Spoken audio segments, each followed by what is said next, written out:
এবার বক্তব্য রাখার জন্য অনুরোধ করছি শ্রী আকরুজ্জামান। সময় আপনার 12 মিনিট। মাননীয় অধ্যক্ষ মহাশয়,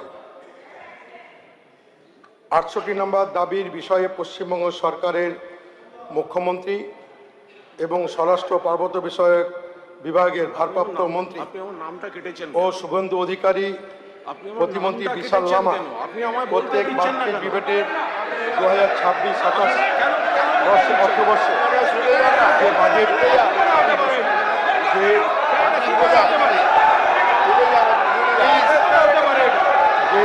বরাদ্দ পেশ করা হয়েছে, সেই পরিপ্রেক্ষিতে আপনি বসুন।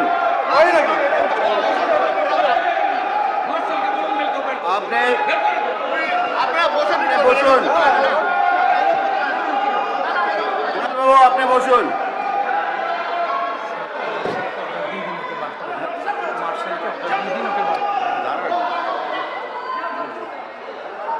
এই কুণাল বাবু এখানে বসুন। কুণাল বাবু এখানে বসুন।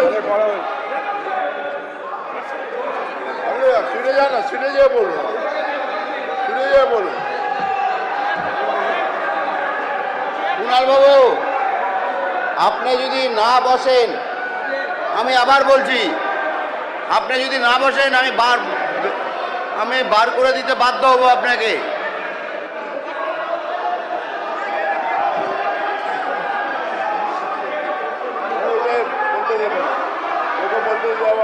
কুণাল বাবু আপনি যদি না বসেন তাহলে আমি বার করে দিব কিন্তু।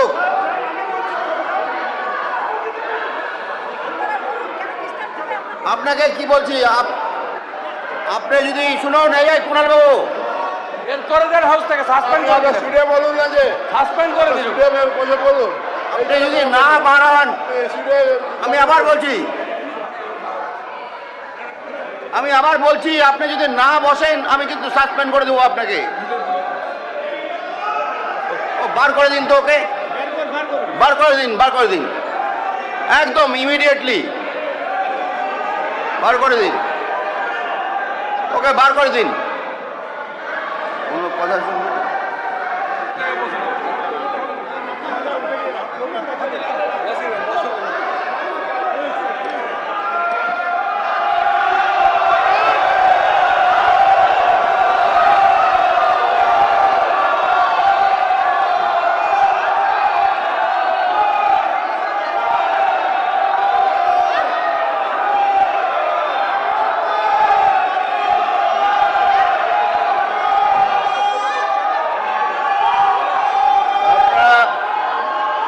শান্ত হয়ে বসুন।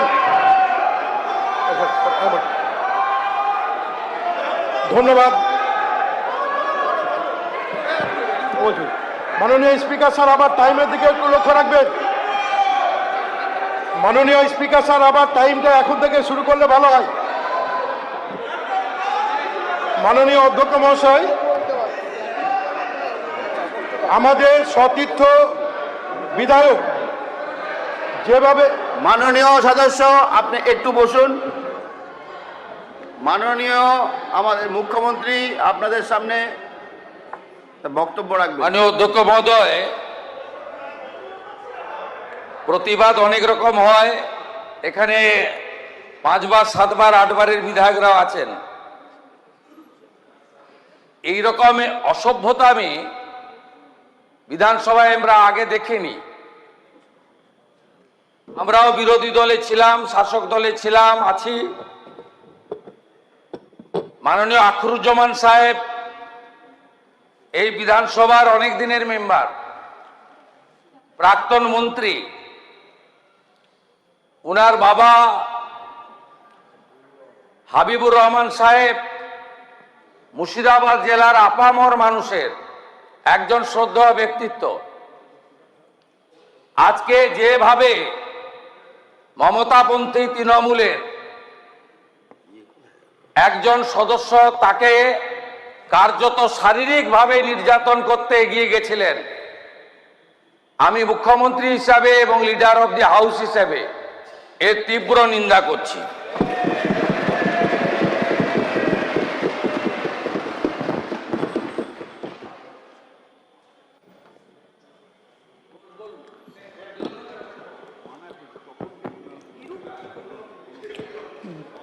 ধন্যবাদ স্যার। একটু স্যার টাইমের দিকে লক্ষ্য রাখবেন স্যার। একজন অপোজিশন চিফ হুইপ হিসাবে দলের কোন সদস্যকে বক্তব্য রাখতে দেব কি দেব না, আমাদের দলের 80 জন বিধায়ক আছে, সেহেতু সব বিধায়ককে সবসময় বলতে দেওয়া সম্ভব হয় না।